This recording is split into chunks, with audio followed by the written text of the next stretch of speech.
Monday, August 1st. Another month has gone by. Halfway through the year already. It's fucking flying by, man. It is flying by. Life has nitrous oxide in the tank. Remember that? When you're young, there's always somebody in the neighborhood. They're like, dude, that's Rick Ortega. He's got a 68 Camaro and it fucking has nitrous, I heard. I remember people would pop open their trunk. They'd have that fucking nitrous bottle there. It's actually said nitrous. They'd fucking open it up and then go quarter-mile racing someone and blow them away. And then their pistons would be all fucking shot. That's what's going on right now. Life has just got nitrous on. And it's going lightning speed for me. Anyway, we are here. And it is a celebration of positivity, as my late great friend Brody Stevens would say. And, you know, the sun is out. I don't know where you're at. Maybe it's not. But I'm ready to deliver another episode to you, number 658. You can find all of my podcasts absolutely free on cactusradionetwork.com, which, by the way, I just dropped a new grail with Jason Chinnick of Ducati. He's the North America CEO of the great, prestigious, legendary Ducati motorcycle company. And what a fucking episode that is. You can find that on iTunes or wherever you stream, but most of all, cactusradionetwork.com. Big shout out to Ken Bro and Tyler Jones for joining the Patreon. I love all of you guys. I bust my ass for the Patreoners. I do live Zooms. I wish that all 350 of you would join me on a Zoom somehow. It would be amazing. But the people that do join me, it's fun as hell. And also bonus episodes and whatever else I can do for you guys. Because I cannot thank you enough for the support on Patreon. Deep love for you. Great guest today. Robby Staebler returns to the show from All Them Witches. He stops by to talk about what's going on with the band. I had him on back in 2018, October 28th to be exact, if you want to go back and hear that original episode. And he returns today to talk about what they're doing. They got new management, which is kick-ass. They just played Bonnaroo again. They're about to do a European tour of some big rooms, and they've been dropping a single every month, something that they're calling the Baker's Dozen, where by the end of it, it'll be 13 new songs, one a month. They just dropped one, Friday, which is really rad. Absolutely. It totally sounding crazy different. 6969 WXL The Cage. So you can go on your streaming platforms and hear one of these. This is number 7, I believe. Let me look real quick because I've been rocking them. 1, 2, 3, 4, 5, 6. All great artwork, by the way. 5. The fucking goddamn streaming shit. I don't know. Anyway, he's here today. And coincidentally, he is a fucking drummer. If you don't know All Them Witches, you must be sleeping because I've been shouting them out for years. Lightning at the Door was the first record that really grabbed me. Death of Coyote Woman just crushed me when I first heard it. Went to see him at the Roxy. Fell in love with this band. Sleeping Through the War. Unbelievable record. ATW came out in 2018, and then Nothing as the Ideal was their 2020 record right before the shit show known as COVID. What else is happening? I'll tell you what's happening. I had a great weekend of comedy. Did the Improv. I don't get to do that room much, and when I do, it feels good. Had some fun at the store, main room. Brought up a legend, the one and only... I got to tell you this. This is a crazy story. Tom Dreesen is a comedian. He's done over 500 TV appearances. He's been on The Tonight Show over 60 times. He's Letterman's favorite comedian. And he's been in the game his whole life. Back in the day, he opened for Frank Sinatra. And this is something that I always enjoy to see. Over the weekend, somebody had posted a clip from 12 years ago when he was on the Kevin Nealon New Jokes Night at Laugh Factory. And he's talking about opening for Sinatra. Somebody put that clip up. And then somebody else posted it. Then somebody else posted it. Then Rogan saw it, and he posted it, and it got 2 million fucking views. Power of the internet, people. It's a great place, and it's a shit place. But when it's used in the proper, fun way of getting art out into the world and letting artists survive, man, that is a powerful tool. And like I said to Robbie today, the people are the power. You like something, you get together with the people that also like it, and you fucking shout it out. But the people are the power, especially with art. I'll tell you that right now. If you really want somebody to fucking succeed and you like it, don't part-time it. Go fanatic on that shit.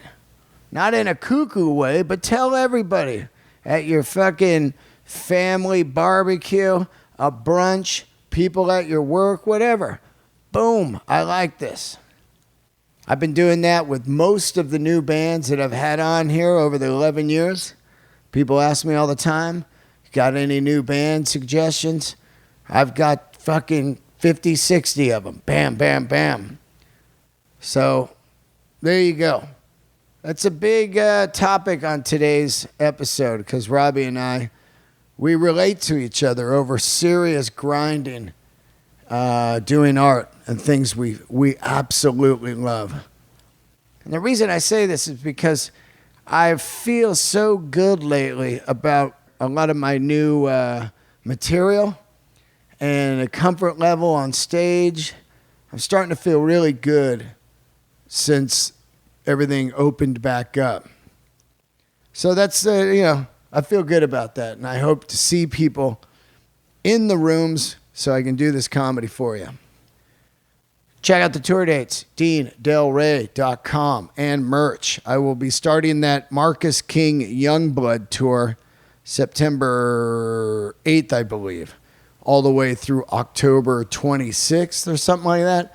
And I cannot wait for this. Marcus King, myself, Neil Francis, Ashland Kraft, we're out there tearing it up, getting ready. Also, some fun Bill Burr dates coming up.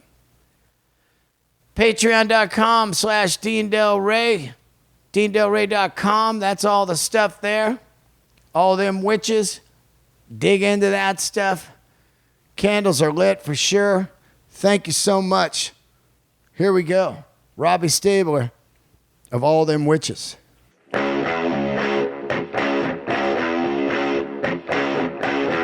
All right. Okay. It is a return guest today. Very rare do I do return guests, but if it's somebody that I love or the music I love, I always want to know what they're up to. Introduce yourself, my man. This is Robby Staebler from All Them Witches. I'm a return guest. Randomly. Yes. Dude, I had you on October 28th, 2018. Oh shit. Yeah. I thought it was 2015 or 2016. No, because that's when I met you on the Lightning at the Door tour at the Roxy. Yep, I remember that. And you got stiffed somehow. You were trying to get in to like interview us or something, and the label fucked it up. Oh, it was absurd. Yeah. So I'm supposed to interview you guys at Soundcheck or whatever, and then just no one told you guys, and I'm down there waiting or whatever. Then I went to the show with my buddy Benji, and then it didn't happen. But then we became friends after that, and I had you on the following 2 years or whatever on the next record, and and then we've known each other ever since. But I have not seen you in a couple years. We once a year or so text, but you're out here living in LA right now. Yeah. And here you are. You hit me up. I was like, fuck yeah, come by. Let's get lunch and shoot the shit. So catch me up to what All Them Witches has been up to, because last record came out in 2020. Yeah. Great record. Toured. We're out doing it, and then, of course, COVID hits. Well, yeah, so a lot of shit's happened since the last time we hung out, but the last record we did was, we were doing it in 2020. Nothing as the ideal. Yep, nothing as the ideal. We did it in Abbey Road, and as we were over there, it was like, I was watching the news, it was like, oh, this fucking shit's shutting the world down. They were canceling flights. Yeah. We were like, oh, man, are we even going to be able to get home? Yeah, we made it home, had some awesome shows, tour lined up, had to cancel everything, obviously. So this past year, we've just been getting back into it. I mean, we've got a whole new setup. We've got new management, new fucking everything. So we kind of just took that time to... Same members. Yep. We brought the keyboard player back, Alan. Right. He quit for a little bit. And I wanted to say that I really felt that he was big part of the live and the vibe. Oh, for sure. So by the time I'm talking to you guys, he had quit, and you guys got into the 3-piece, and it was great. It was fantastic, but still, there was something haunting about having him there. Yeah, it was... after we did that record, Nothing As the Ideal, we wanted to try something as a 3-piece. Because right when he split, we had a Primus Mastodon tour. Right. And we were kind of panicked, and we were like, oh, shit, man. Like, now we're a 3-piece, and this is the first tour we're going to do. Oh, that's the last time I saw you guys. Was it? Yeah, because we were in Coney Island. Okay. I saw that tour 3 times, remember? I don't remember, dude. Yeah. Everything's a blur to me. Coney Island, that weird... I remember that. Yeah, that weird venue out there. Yeah, under the tent. It poured rain, but it was in a tent. Yeah. It was wild. Yeah, it was... That was an interesting tour, man. We did that as a 3-piece, and we kind of all pitched in a little more than usual to make that record. And then after that, we did a few tours without him, and we were talking. We were like, yeah, let's bring Alan back, or this other dude who actually plays with Mastodon now. And I talked to Alan. I was like, you want to do this? He's like, fuck yeah, I want to do it. Why did he quit originally? It was... I don't know if I want to get into all of that. There was some skirmishing going on between some people about some dumb shit. Yeah, I get it. It's band shit. Yeah, and being on the road for that long is, it's not that easy. You're living with 4 or 5 other guys. And you're not bringing in the dough.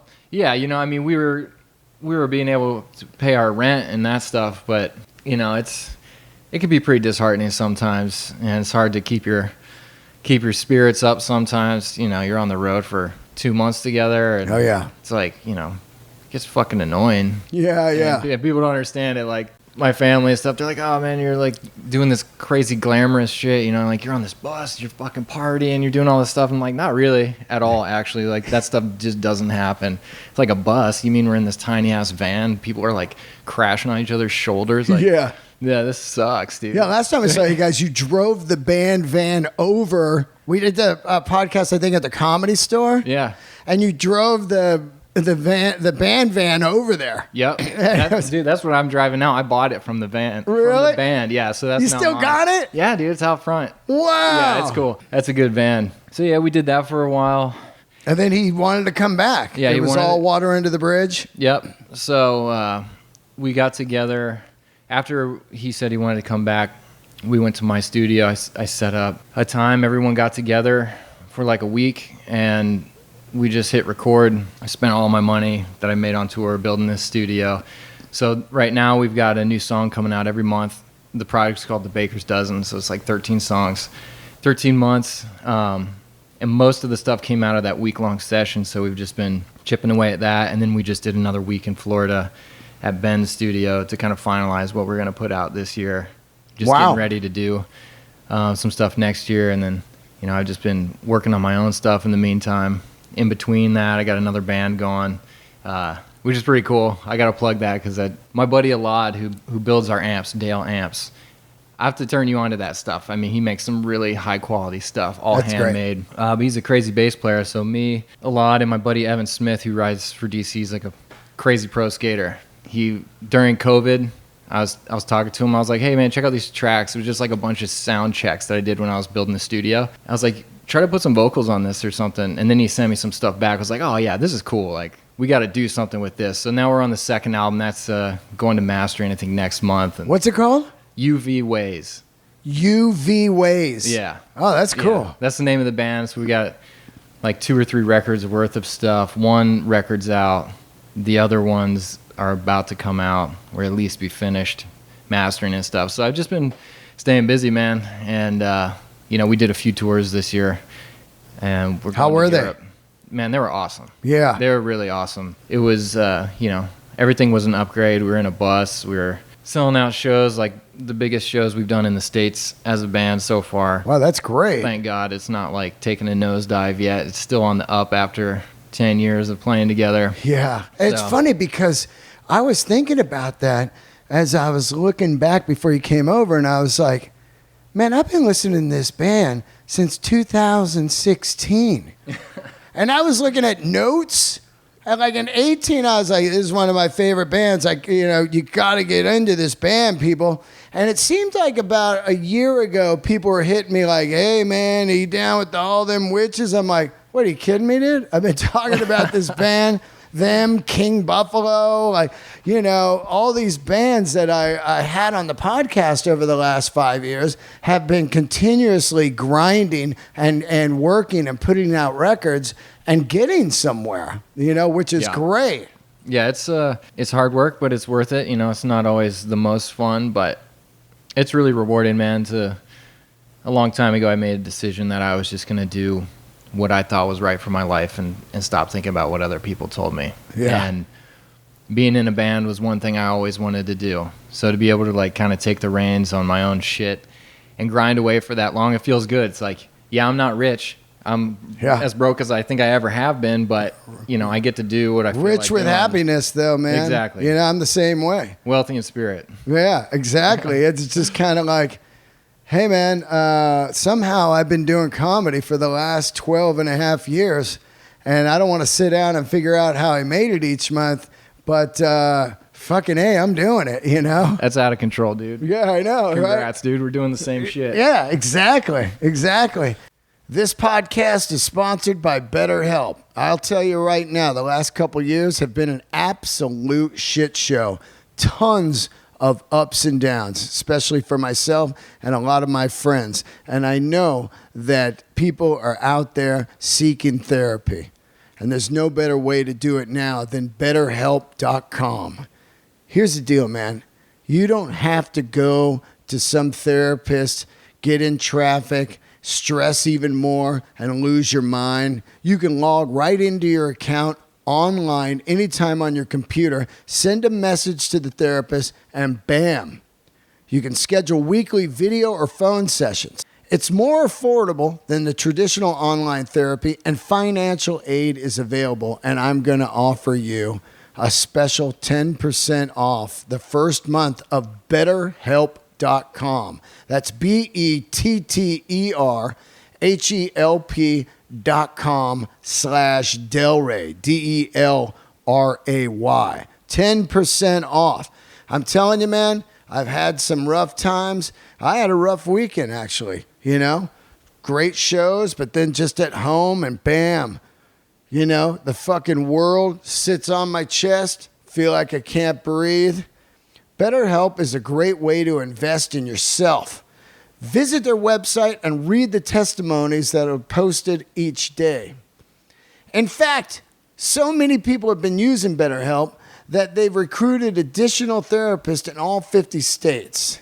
And they offer this special offer one more time for my listeners. 10% off the first month. BetterHelp.com/Delray. BetterHelp.com/Delray. Come on, man. Therapy's cool. Don't fucking bottle that shit up. Now, you fired your management and you got new management. Who are the management, and how did you see things change as far as like bringing shit up and getting it to another level? Well, so new management is our buddy Aaron, AMFM. And Are they out of Nashville? Yeah, he's Nashville. Who else they got?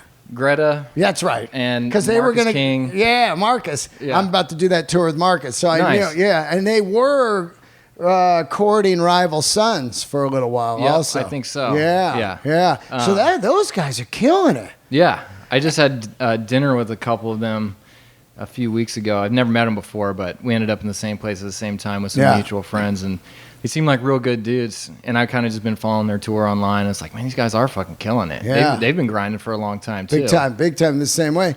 But the management company is also killing it. Absolutely. And what do you see that they're doing that seems, I think they're younger guys, right? Mm-hmm. So they're kind of more in tune with how to get bands, get them a draw and get word out there. Because look, man, there's some great rock bands out there right now. Are they better than Greta Van Fleet? I'm not going to sit here and talk about who's better and whatever. That's everybody's personal taste. But the amount of the up that they have hit, it has to do with a lot of the management, because then Marcus King's there and he's gone nothing but up too. Absolutely. And look, Marcus King, I think, is the greatest I've seen in 20 years. He's good. Yeah. He's an insane guitar player. Great songwriter too. Yeah. Met him when we played the Rhyme, and he was super cool. But yeah, the management is a big part of keeping that stuff moving in the direction you want. Not talking shit about our old manager, who's a real cool dude. Worked for a big company. This is a smaller company, but he's got, like, the way he's set it up is basically like a record label. So he's got people that he got from record labels to be his management team. So they're set up to do independent, or if you're working with labels, he's got it all figured out. But, they really took more control over the support thing. It's less of us kind of bickering about how we're going to do this tour, like where the money's going, how things, like, it's just way more pro, dude. Like, they're just doing as much as they can. So all we have to do is really just focus on the artwork. That's part. Great. That's great. I really appreciate that, because now I do the graphics and, like, the videos and all that stuff. So it's a lot easier for me because I've got all this support. Like, I just make the stuff, send it to them. They're like, hey, this is what we're going to do. I'm like, that's cool, or change this. And they do it, and, they're pros, man. I'm blown away by their what they've done, the track record. Look, it's not easy to get a fucking rock band on the radio. No way. And to get young people into rock, it's crazy. But they're doing it. And also Jason Flom over there at Lava Records, who originally signed fucking Greta Van Fleet. And those guys are also getting rock out there. It's really wild to think about. Man, I'm thankful that rock is, seems like it's coming back a little bit. Yeah. I think so, big time. I want to see it, like, I want to see it through. I want it to keep getting bigger and bigger and bigger, because I'm so tired of the fucking shit that's on the radio now. And, like, I don't listen to any of the radio. I listen to Sirius XM. I pick my channels. Dude, it's so bad. Like, sometimes I'll just, like, get tired of listening to Spotify or whatever. I'll just throw on the radio on these long drives, and I'm like, God, this is garbage. Like, everything sucks. It all sounds the same. It's crazy. And it's just irritating, man. It's like, when are people gonna, like, start getting into some other shit? And hopefully this rock thing just keeps going. I think that rock is, and I've said this for the last couple of years, it's kind of where it was when I first started listening to it. Like, I'm not saying I'm cool, but the cool kids were into rock. And, it's in junior high, you'd be like, you're walking around, you got a fucking Van Halen 1 shirt on or AC/DC Let There Be Rock shirt. Dude, I was like that was weird shit. People were like, what are those things on your shirt, And cool people, the stoners, the artists, the underground people, they listen to rock. Dude, rock is fucking cool, man. Oh, it is cool. It's super cool. You hang everything I have is from rock. Yeah. Especially my memories. My brain is full of incredible memories. Dude, same here, man. Some awesome memories of growing up and, like, really life-changing events, like at concerts and, like, seeing these people that I idolized, and was, like, just blown away by seeing that stuff in person. you know, when I was a kid, I grew up in a Christian school. I didn't really listen to cool music until I was like almost at the tail end of high school. And I remember being in like middle school or something, transferring from one section of the building to the other and seeing the older kids like on a dress down day because we all had to wear uniforms. This kid was wearing a Grateful Dead shirt with a Steal Your Face logo, and I was like, what the fuck is that? I was like, that's the coolest thing I've ever seen in my life. And Yeah. I was like, just based on that logo, I thought their music was completely different. I was like, that's going to sound like Metallica or something, but it didn't. And I mean, they're one of my favorite bands, but anyways. How Rock's great are badass. the Dead, man? Dude, I love them, man. I know, right? love 'em, I do dude. too. My girlfriend was telling me, she's like, yeah, they're kind of standard. What? I'm like, no, they're not. I was like, this isn't. She's like, yeah, they're just like, you know, old country. I was like, yeah, they got that, but they got That's a lot one of other record. yeah, they That's got Working a lot Man's of, Dead. a lot of other stuff going on there too, and they got you know. What about Terrapin Station? You Yeah. know what I mean? Like, They- what about fucking even the early psychedelic shit? And that's what's great about that band is you go through all different eras. You're like, right now I'm way into 72. Oh, now I'm into 69 Pigpen heavy fucking blues rock or whatever. You know? Dude, Ben is the guitar player in A2W. He's super into all the Dick's Picks volumes, so we'll hit that when we're on the road. And I remember getting into, I think it was a bootleg album or something. It was called like Infrared Roses. I had like this burned CD, and it was just like half of it was just fucking drums. And I was like, what is this? It was like just drums and like weird sounds. And it was like, I basically can just describe my current life as drums and weird sounds right now. So Yeah. big time influence there. So you guys have been recording and you drop a song a month. When did this start? I think 7 or 8 months ago. I think the 7th or 8th song comes out in a few days. I'm not sure. It's 7 or 8, something like that. But And that kind of seems like a new way to go because, you know, like in the 50s, like Richie Valens or Big Bopper, or, you know, those guys would just, you know, they would drop a tune a month, a single, and then they'd go out and tour on like a couple songs, and people would be into it because it was always like fresh stuff. Yeah. Because it's almost to me, releasing records now seems like releasing comedy specials.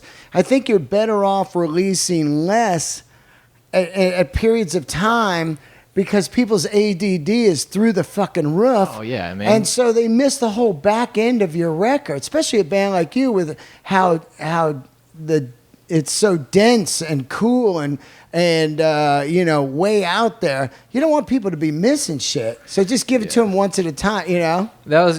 I thought it was a cool idea, man. Like, we've been putting out a record a year basically since we started. If it wasn't an actual studio album, it was something we were putting out. And this was a good way to. Also, we're not on a label anymore, and what we've always wanted to do stuff like this. And being on a label, it was like, you know, if you're gonna drop something, there's got to be all this coordination and all this fucking talk back and forth about what's going on. It's like that shit was so fucking annoying, and now it's like, all right, we didn't know what we were gonna do this year because we're not in the studio recording like a full-length album, even though this project is going to be like probably 2 hours long or something like that. Wow. in its totality. But it was like we've always wanted to just drop random stuff. So it was like, man, this is a perfect idea, you know. And this is like kind of our first project with our new management team. So it was like, all right, everyone's on board. Like, this is something that everyone can chew on. We can do this. We've got our work cut out for us. It's like I got to make a video every month and like new artwork and shit. It's like, my mind is blown, dude. I've like got so much shit on my plate right now, but somehow I'm doing it, and I don't know like if it's gonna fall off for me. I don't know if I'm gonna be able to make a video every month, but I'm definitely trying. And but yeah, it gives people, you know, you get one thing a month. Like some of these songs are like the last 2 songs. It was like 18 minutes long. Yeah. It's like. That's enough for you to fucking deal with for Chew a minute, on that you know? for a month. Yeah, exactly. Yeah. And then it's like, then you're over it and you got another song coming out. So, you know, if a band I was into was doing that, I think that's a cool way to keep people engaged and like, you know, on their toes. If they don't like this one, well, there's another one coming out. If you don't like that one, who fucking cares? There's you know, there's something for everybody in there, I think. When you it's amazing that you've got this great management with no record deal because are they seeking a record deal or are they into this format of a song a month? Was it their idea and your idea, or what is the game plan? We were like, you know, we entertained the idea of being on a label, and then when we got down to it, and we were like, well, what do we need a label for? It's like, well, we need a label for money to record an album. It's like, well, you know, we spent all this money to have our own shit so that we could do it, and we've been like really getting into recording ourselves. And it's like, you know, we don't need that money. It would be awesome to get money, but really, if we're going to sign a deal just to get an advance and then like sign away like whatever the rights are to the music, it's like, it's not really worth it. Like, we did that before, and like looking back on it, we didn't really know what we were getting into. And then when we found out, a bunch of fucking people lied to us about what was actually happening. It was like, man, this is terrible. Like, what a shit deal. Oh, like, man. fuck this, dude. Like, I don't want a label. Like, Was it a 360 deal? Or? Yeah. And like, dude, there were so many details about that everyone, like, the people around us were like, no, it's not like that. It's like this, you know. Anyways, that's a whole other fucking story. But we're out of that, and I'm glad. But I'm not sure whose idea it was. You know, I think it was maybe our management's idea to put this stuff out once a month. But I was like, hey, we just recorded for a week. We've got all this stuff. Like, there are things we could put out. And then it was like, you think you could do this? Maybe. I don't know exactly how it came out to be, but it was definitely, hey, we've got some stuff to work with here. What are we going to do? So after you release the song a month, so you're releasing what, number 7 or 8 coming up here? Yeah. At what point do you think you'll go out and just tour this? You know, like, okay, you've got all 13 tunes, we're coming out now. Or do you plan to just see what happens in the meantime? You know, we just played Bonnaroo. Wow, how is that? It was cool, man. Like, looking back on it, it was pretty rad. I was there the whole weekend, like, just doing crazy shit, having a blast. But it was such a rush psycho job. We hadn't seen each other in a month. Those other guys showed up the day of the show, and, you know, we're trying to get in-ear monitors going in the middle of the day. People were like gathering around. It's like you're doing a silent sound check. The PA is not on. Yeah. And it just felt like fucking crazy. And then after, it was like, dude, fuck this shit. Like, we need a whole different set list. So going into Europe in the fall, I think we're going to be playing a lot of the Baker's Dozen stuff, I hope. But we're really trying to, like, we've been milking some songs for a long time. Right. And like, I just want to we have so many songs, but we like have these ones that we prefer to play. Death of the Coyote Woman. Dude, I'm always gunning for that. And Parks is always like, dude, I don't want to play that song. It's so fucking boring. I'm like, man, that's a cool song. That's a fucking great, that song turned me on to you guys. Yeah. The whole intro of that song is a total mistake. Like, we just made it up and fucked it up on the record. And we're like, yeah, that's cool. Keep it.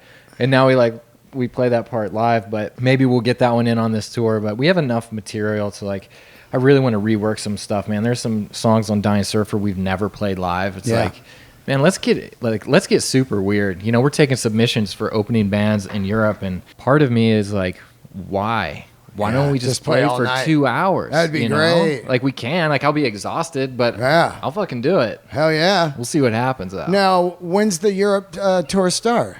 I think the first show is September 29th. We might be going over there on the 24th to like get our stuff set up. And then how long is it? It's a month. I forget. I think the last show might be November. Fuck, dude, I don't even know. No. It's a month. I know we're over there for a month. That's great. Yeah. So last time I talked to you had just got that church. You built a studio. It was rad. You were living in a church outside of Nashville.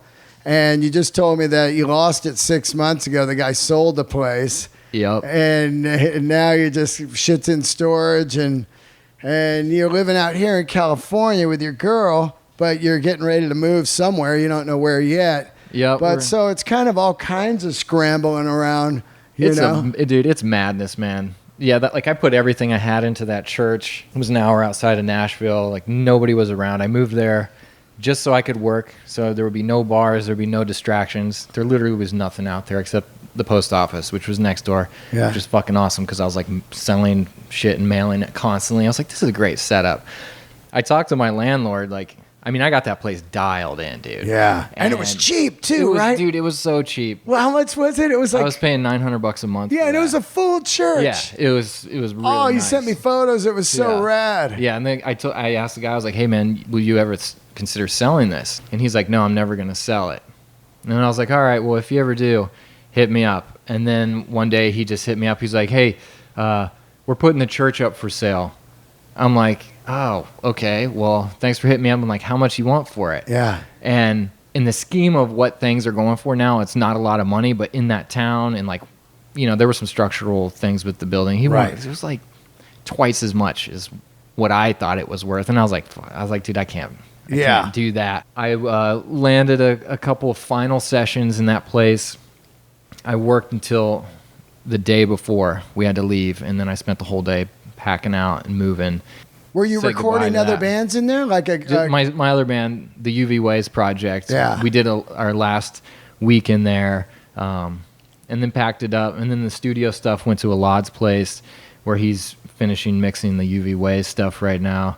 Everything else is in storage, man. It like bums me out, dude. I got some serious gear that needs to be plugged in and maintained. Yeah. And it's just like it's sitting in a box, dude, and it bums me out. But I'm ready to get it all sorted, but it's crazy, man. Like trying to move, and that's a lot. Yeah, it's just it's like a band getting ready to go on tour, recording, finishing another thing, putting shit in store.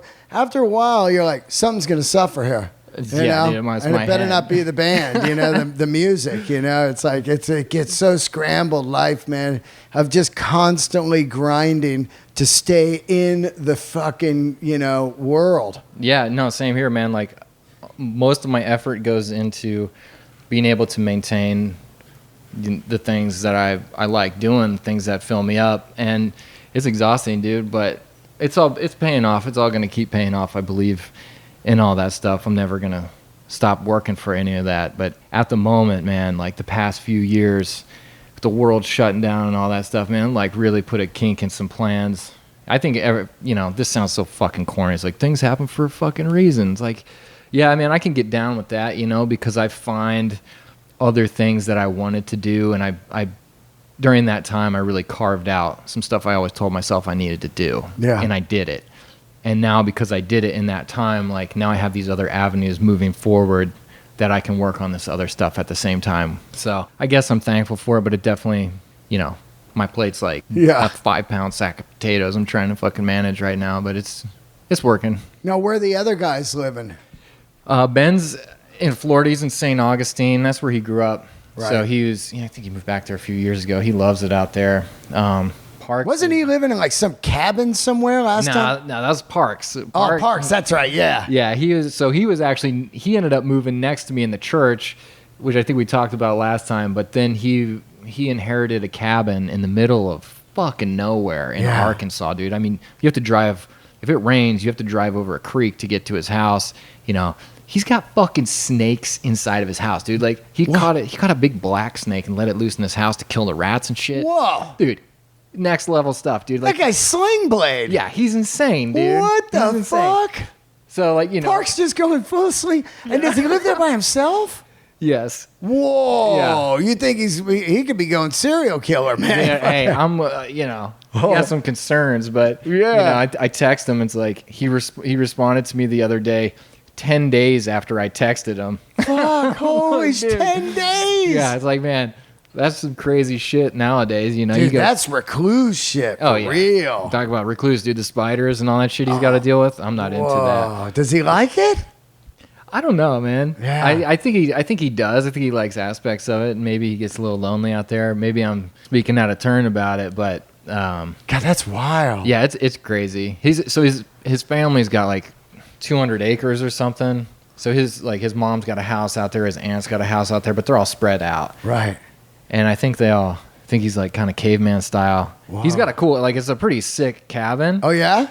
But he's putting snakes in there and shit. I don't know. Fuck I don't know about that. And then Alan's out in New Mexico, just north of Taos somewhere. Oh, that's beautiful. Yeah, he's been out there for a long time. That shit's beautiful Yeah. out there. I Taos, love man. Even like north of, wow, that's just like, I think New Mexico, other than Albuquerque, that's just, you got to get what you get. And, That's Breaking Bad. yeah. But New Mexico in general, I think, is very underrated. I agree. Man, it is beautiful out there. And it's still relatively okay priced, other than Taos, of course, or Santa Fe.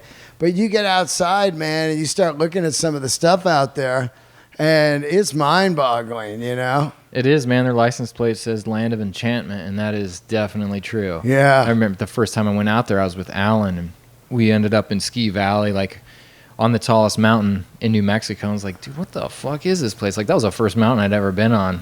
Yeah. And years later, he buys a place there. So now every time I'm driving cross country, I stop at his place there and back, and, you know, hot springs, all that stuff, man. It's awesome. It's super cool. But yeah, we're all spread out. It definitely makes it a little more difficult, but somehow we've managed. Yeah. So.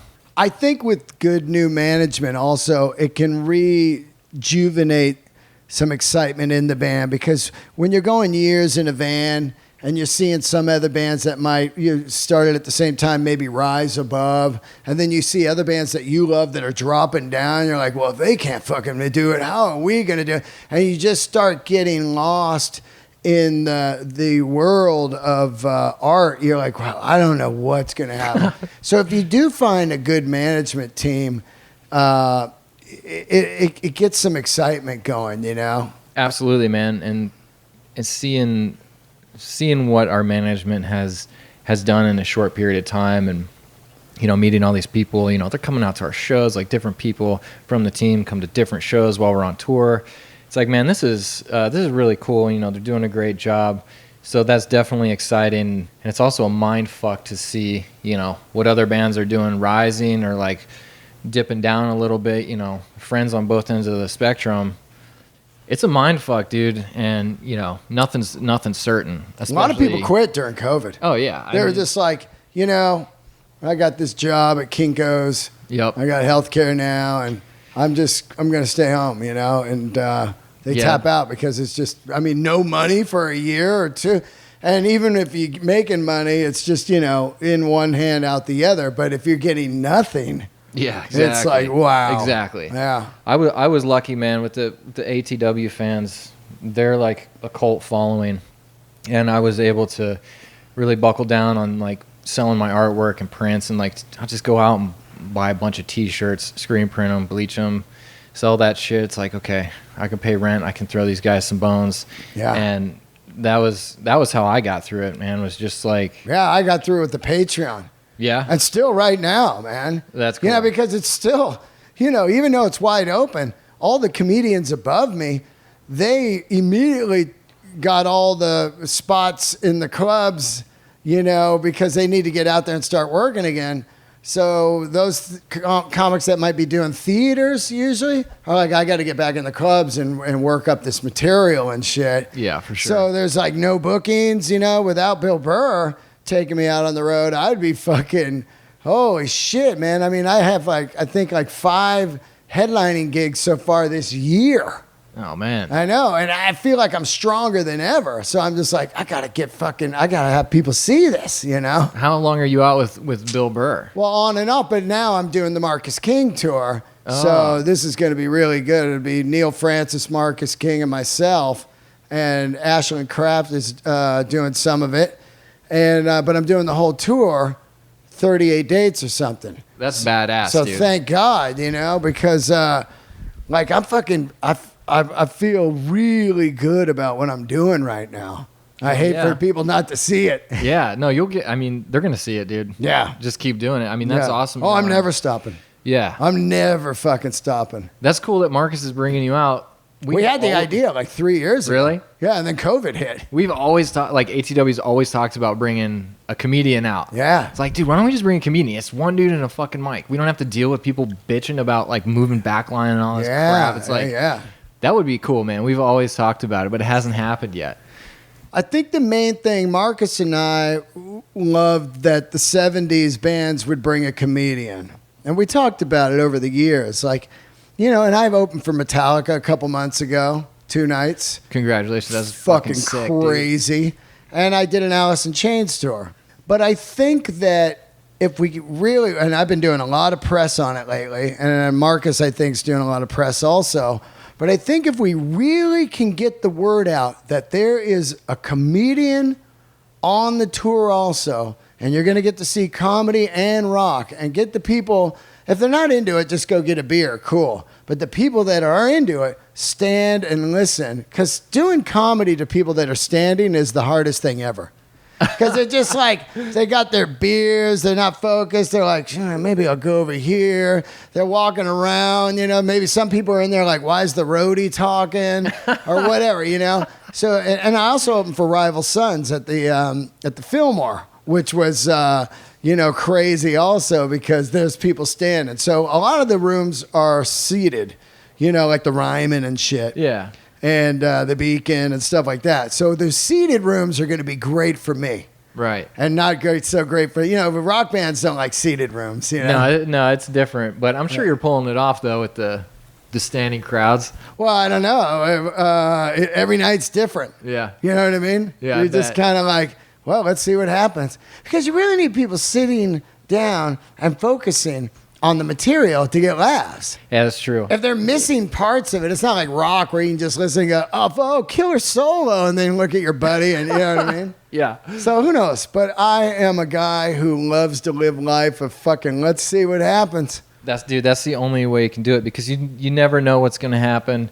You can plan for things, and that shit is, that stuff falls apart, man. So I read this book, and one of the things that stuck out to me was this quote that was like, there are no ordinary moments. Like, wow. Even when everything feels normal, which is often, you always got to remember there's no ordinary moments. Something totally random, crazy can happen. And that shit is happening constantly, even if you're not aware of it. So that's something that's that I carry around with me. So, playing on tour in like different cities, you get different reactions every night. And it's like, one night this city's fucking off the chains, and it's like the next night these people are just drunk, spilling beer on the stage and like being fucking annoying. It's like, yeah, there's no ordinary moments, man. Like, so you got to take everything with a grain of salt and just just slay as hard as you can. That's and just it, dude. put it to rest and move on. Although to me, it's all it all comes in as information for life experiences. Oh yeah, I'm sure it's giving you new material too every night. Totally, yeah. You've been watching a lot of comedy lately? A little bit. Yeah. I actually watched Bill Burr special the other day. Oh yeah, It's fucking awesome. And Red then Rocks. Yeah, it was cool, man. I was thinking about my time at Red Rocks, and then he was like, I just want to thank the opener. And I was like, was that Dean? And then at the end of it, I was like, that was Dean. Yeah. I wish that they filmed you for that. I wanted to see that. They did film me, but you can't. It didn't air. Well, yeah, it's like, they gave me the set, but there was no way I was going to release it because that's Bill's thunder. Right. And that's Bill's idea and the lighting and he earned that in the 30 years. So I didn't want to be like, hey, here's me at Red Rocks, like. Yeah, I feel you, dude. Fucking, like that's kind of fake anyway. But I do want to see a headliner, and I was pitching this to Bill, where you see an entire evening of a show. You see the people walk in, you see them get beers and food or whatever. They sit down, and the opener comes out, does his bits, and then brings the headliner on. So it feels like you're at the show for the entire night to see what a real fucking thing was like. Cool. Evening of comedy with these two guys, So have you done Red Rocks? Have you played it? We did on that Mastodon Primus tour. We did. Oh yeah, that's right. Yeah, so it was like the same thing. They gave us a video after the fact. We're watching back. It's like, that was the first show of that tour. We were playing everything like 3 times too fast. It was fucking psycho. Just all excited. Yeah. But I've been, the Dave Chappelle stuff is fucking awesome, man. I'm a huge fan of his. And this guy, Theo Vaughn. Oh, yeah, I know Theo, yeah. Dude, he's living out in Nashville. Yeah. I saw him in Memphis a few years ago with my brother. I don't think I've ever laughed that hard in my life. Oh, yeah? Like, it was side-splitting. It was insane. He's out of his fucking mind. Yeah. And then this guy, Kyle Dunnigan. I don't know. Oh, yeah, Kyle's great. Dude, those skits he does. Yeah, he did that during the COVID. It's out of control. Yeah. Yeah. So those are the guys that, like, if I'm watching comedy, I've just been clicking on that stuff. And Theo's got a podcast that I listen to every once in a while. My brother's obsessed with it. I'll tap in for a few minutes, get a couple of gold clips, and then I'm done. Yeah. Yeah, man. Theo's a Comedy Store guy, So, I've known him 12 years. Nice. Since I started, and it's interesting. He's a great example. Him or Sebastian or Ali Wong, where maybe 5 years ago they weren't big at all, and they've been doing it for years, grinding, and then one day, it's almost like the entire different pockets of people start to get it. Yeah. Some people over here at work like, hey, look at this video. Then somebody over here is like, hey, I saw a guy last night. Then another dude in this state's like, hey, and it starts to fucking, roll. And it could just be one fucking bit, and all of a sudden it explodes. Yeah, you're just planting seeds. Every time you're doing that stuff, you're just like sowing seeds, and people water it for you. You water it by coming back and Yeah, because I'm always interested talking to people like, oh, wow, you listen to Theo Von. Okay, cool. How did you get into him? How did you find him? Because I like that. I went and saw this band Houndmouth. They fucking blew my mind. I've heard of them. I haven't listened to them, though. Oh, they're like the band. They're young guys. Young kids fucking crushing it. And I went to their gig at the El Rey, and it was all young people and no one I knew. And I was like, how do these people... I wanted to interview the fucking crowd more than the band. Because I wanted to be like, wait a minute, how did you hear of Houndmouth? Because this is not hip-hop. It's not on the radio. It's not trendy. It's stuff that sounds like the band, and amazing fucking songs, amazing live band. But how did you hear? They're all singing the fucking lyrics. I go, this is amazing. Yeah, that stuff blows my mind too. I mean, even with us for years, like going to Europe, our promoters and stuff over there, they would be like, how are all these people here? Like, you've got no promotion over here. Yeah. Like, you're not on the radio. Like, there's not even flyers. Like, what the fuck's going on? Like, I don't know, man. I think it's, it's just the internet, as fucking poisonous and as shitty and disgusting social media is. Like, there are some aspects of it that are really working in the favor of the artist. Oh. And, there's spreading word of mouth. Being able, I mean, Metallica, in the old days, they had to put a fucking flyer up on a pole, send out some tapes to people, and people were tape trading, and that took years and years. But now, you never know, man. I could put a bit up on Instagram of a 2-minute video, and from Conan. I did Conan. I could chop it up into 5. Well, I've been doing it, chopping it up into videos. And one could just fucking hit, and all of a sudden, everyone knows you. And you're like, I've been here 12 years. Exactly. 750 episodes of the podcast with the big... Dude, I interviewed AC/DC. That's out of control, on a podcast. Dude. Nobody's done that. I'm like, where is the fucking Rolling Stone magazine interview? I'm like, who's this guy that interviewed AC/DC? Dude, I've got the exact same feelings on that. I tell the guys in the band, I'm like, we're one song away from like something insane happening. Like, is it gonna happen with one song? Who the fuck knows? Statistically, probably not. But if it does happen, it's like, dude, we've been around. Like, we got a shitload of fucking songs and albums out. Oh yeah, and you're just like one. When it happens, people who discover it are going to think, oh, this just happened overnight. It's like, no, man. Yeah. Way more went into that. But, it's funny you mentioned the Rolling Stones. Like, I've always been like, yeah, why don't Rolling Stones ever mention ATW? And then they did once at the first or second time we played Bonnaroo. Yeah. It was just like a sentence. I'm like, man, we're like selling out these big rooms in Europe and like, we're doing some cool shit, like we're on the map in some way. It's like, where's like somebody talking about it? But it's really the fans that are the ones talking about it. And I learned something early on, dude. These magazines and these radio stations and these fucking everything, no one in there. It's not like the old days where you got the tastemaker in there and he's like, saw a band last night. I'm going to do a whole cover story on them.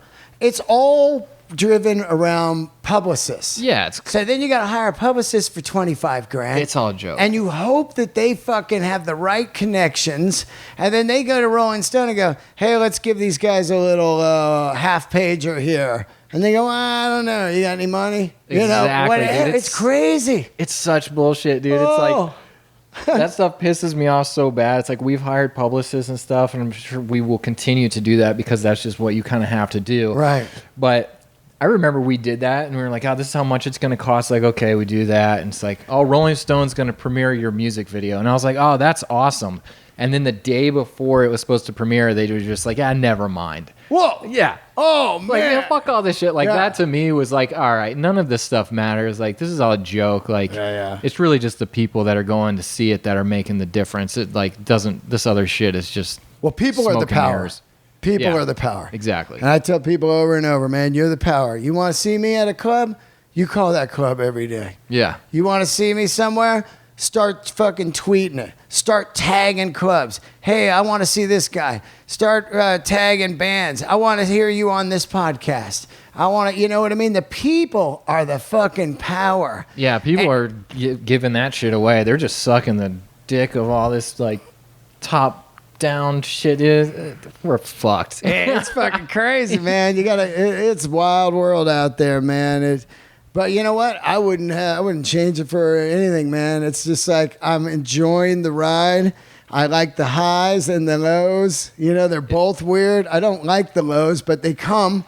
It's inevitable, man, and it's all part of the painting. Like, if your life is a painting, every little part of it is going to help make that masterpiece that is your life. And I guess it's up to you to, complete the circle. Like, if you think your life's a masterpiece, let's fucking go. Do it yourself. And, like, I've got a real strong mentality of doing things on my own and, like, being in control as much as I can to make things happen that I want to see in my life, and not blame other people for shit not working or anything like that. Yeah, I don't do that ever. I'm sure I'll get pissed off if somebody fucking drops the ball, or, like, right. Sometimes my ego will get bruised, like, oh, these people don't want to talk about me. And it's like, who fucking cares? Like, fuck that shit. Like, yeah, I'm going to talk about this. I'm going to do this. And then if somebody likes it, they do. If they don't, whatever. I'm doing what I want to do. I feel good about it. My life's a masterpiece. I started tooting my own horn lately. Yeah, dude. I'm like, fuck always, that. Yeah, always. Hey, no more fucking being humble. Hey, you know what I fucking did? You know what I mean? Yeah. I fucking done 5,000 stand-up shows in 12 years. Is that your number, dude? Oh, it's over 5,000. Dude, that's unbelievable. Oh, it's crazy. That's but I just start level. fucking railing off stats because I think people are like, hey, man, no more humble. I'm not an ego guy, but I'm letting you know what I've fucking done. I think that also I'm realizing that people appreciate that. And I think it was in the Dave Chappelle special. There was, like, some quote about art has to be dangerous or people don't want it. It's like, if you're going to sit around and just, like, be super fucking humble and all that, like, yeah, there's a place for that, but that gets so boring. Like, yeah, if you're doing some cool shit and, like, you're not backing yourself up, and, like, people are gonna be like, snooze alert, like, whatever. So now I'm like, man, let's push the fucking boundaries. Like, that's what rock and roll is about, man. Let's push boundaries. Like, let's stop being safe. Like, let's go out on a fucking limb, like the Grateful Dead, dude. I mean, they were fucking wasted sometimes. It's fucking like best. Being barely able to play music, and people were recording it and circulating it around. Like, that's dangerous. That is. Yeah. That fucking turns me on. I don't think on. That's our best set. Don't be putting that out. Yeah. It's like, here's us on a shit night. Here's us on an amazing night. Yeah. It's all part of it. It's so funny because I shot this thing, Bill Burr and Friends, and I got cut out of it. And, I didn't dig the sets anyway, so I was happy I got cut out of it. But I thought, if they left it in, I think these days people they show themselves killing all the time on their specials. Yeah. I think these days, if you just put out you're bombing like the Dice fucking The Day the Laughter Died record, I think people are going to talk about, dude, you seen this one where the dude bombed? Oh, he's just bombing, Everyone's going to want to see that. It's like Neil Young's disco record, or his whatever that shit was or called. Trance, his... that's the one. Oh, yeah, that's the fucking... electronic one. Oh, that one's great with the Devo guys, Oh, my God, like...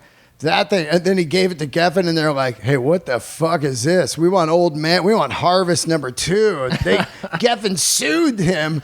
We signed Neil Young. This isn't Neil Young. They sued him for being him. He's like, this is Neil Young. What are you talking about? I recorded that, and that's one of my favorite records of his. Really? You put it on now, it's wild. I haven't listened to that in such a long time. I don't even remember what it sounds like. He's early fucking auto-tune. It's like voice decoder shit. It's like Kraftwerky vocals, like Trans Europe Express. Like. Dude, it's wild. Oh, I'm going to listen to that later today. Oh, yeah, it's a must. It's a must, man. I was thinking about this as I was waiting for you to come over today. And I've been thinking about it actually over the last couple of years. The amount of influence that Tool has had on music is unreal. Dude, I just saw them at Bonnaroo. Yeah. And I don't want to stop where you're going, but yeah, I mean, I remember being not a kid or whatever, how old I was, listening to Danny Carey, and once I like kind of figured out what he was doing, I felt like a part of me was complete. Because, Right. you know, for such a long time, I was like, oh, these weird time signatures and all this shit. And I was like, really listening to him. And then one day it clicked. I was like, I fucking get it. And I listened to those early records of theirs until they stopped working. I was obsessed with it. Insane band. I mean, one of the best live shows I've ever seen was Voodoo Fest in Louisiana, where they were headlining the night that we played. I was at that. You were? Oh, dude, I went to that Voodoo Fest. It was crazy. It was insane. Yeah. Insane, dude. Yeah, because it was Bush and Black Crowes and Tool. I was there. Okay. Fucking years ago. Yeah. Dude, years ago. I don't Snoop remember what Dogg year- was on it. Government Mule. Yeah, Dude, Government Mule. I was at that fucking show, dude. That's cool. Oh, I got the shirt still. But you know, when you think about Tool, dude, I saw him on the Opiate EP and then Undertow. You know, I've been listening to this band, like, I don't know, what is it, 30 fucking years, 25 years? Dude, 30, something like that. It's got to be like, I don't know. Fucking 50 years, dude. They've been around for 50 years. Yeah, 50 years. But it's insane, the level of, you want to talk about fans. Oh, yeah. And you dude, want to they're talk psychos. about, oh my God, it's incredible. And the credibility that they have and, you know, never slipping up. It's wild. Yeah, they played Bonnaroo this year, and I went and saw them. I couldn't handle it, though, because I was fried, dude. Yeah. The night before, like, I saw King Gizzard. Oh, yeah. And I took some acid. Yeah. I got in the mosh pit. I've never been in a mosh pit in my Yeah. life. And me and my friends were, like, losing our minds, dude. Like, Wow. freaking the fuck out. So then when Tool came around, like, that was the reason I went to Bonnaroo early, I was like, I'm seeing Tool again. Yeah. And I got there, dude, and I was so fucking fried and so tired. Like, I couldn't even keep my eyes open. It was sad. Oh. So I had to dip out. But I saw, like, some of it, and Wow. it was good. My friends stayed, and they were like, dude, that was unreal. And I was kicking myself. But I haven't taken acid in years. What's it like these days? shit. Because I take mushrooms all the time, but I haven't taken acid. I just don't trust it, you know? I'm with you, man. I haven't done acid that many times. All the times that I've done it, it's been kind of a fucking really weird experience. But this time it was took like a quarter of a hit or something. Just a quarter. Yeah, but I felt like I was on fucking MDMA, dude. Like with the Whoa. music, like once the music was going, Yeah. it was like that's when it turned on. It was like not really visuals. I was just amped out of my fucking mind. Whoa. And it was really cool. Way better than the other times I've done it. I wouldn't suggest people take acid because you just never know what You don't know. what really Could be triple hits on there. Could be Yeah. fucking, who knows, some dude, you know? Yeah, so that I was always a little nervous doing that, and I was a little nervous doing it that night, so I only did like such a small amount. But it turned out it was great. It was a lot of fun. But if I'm gonna do something, I would prefer the mushrooms. But I need to be in like. Yeah. Need to be outside, Of course. not locked in a room with people. Like when we were working on the UV Waves record, we were eating mushrooms like often. Towards the end there, it started getting real weird. You know, you're like, I started thinking, do you guys like me? Like, Oh. are we? Oh, yeah, do you getting guys all like this? emotional? Yeah, like, do Yeah. you guys like this idea? Are you guys aren't into this idea? You don't want to do this shit. Like all this crazy stuff's going through my mind. It's super awkward. It's like, all right, let's open the windows and let all this fucked up ass energy outside. Like go outside and ride a bike. Like. Let's regroup. Yeah. So I gotta be careful. Right, right. I gotta be careful with that stuff, man. When I was younger, I would have a little more fun with that stuff. But Yeah. really, that stuff is the mushrooms are more like a spiritual experience for me. But Yeah. you know, I remember there was a point in my life where I thought I'd just take them every day, you know? dude, I know people doing that. And they're Well, like, I've been microdosing, you know, Yeah. but it's small amounts and it's a whole different game, you know. It's a thing for help with depression and stuff. But I'm talking, you know, like I took them 3 days in a row, big doses, and then the fourth day they just don't work anymore. yeah, dude. They just like, they're not working. Man, when I first moved to Nashville, there was mushrooms all the time, and I ate mushrooms 3 days in a row. The only time I think I've ever done that. And by the third day, it was like Satan fucking walked straight through the front door, and I was like calling people, and I was like, "You're the fucking devil," and I was like losing my mind. I was like, "This isn't me, dude. Like Yeah. this is some bad fungus, man." Yeah, it's fun though. It can be fun, but it's not something to. Yeah. I think not it's something something to good to fuck do with once hard. a year. Really peek out in Joshua Tree. That's the thing, man. Like my brother's been microdosing for a while, and I know some other friends that do it, and they say that it's like really done good things for them emotionally. And Big time. I don't know, man. I've really been enjoying like not smoking weed and just really being pretty much level headed, except for Bonnaroo, because it was at Bonnaroo, I had to trip out a little bit. But I mean, I don't party at all. Dude, I drank 4 fucking seltzer beers 2 nights ago. Yesterday, I was dead all day. I was in bed all day long from drinking 4 of these things. Yeah, fuck that. I can't do that. No. I can't do that. But yeah. Also, I love the experience of just being clean as far as taking in the sensories of on stage. Like, I'm fucking wide open here, man. Yeah.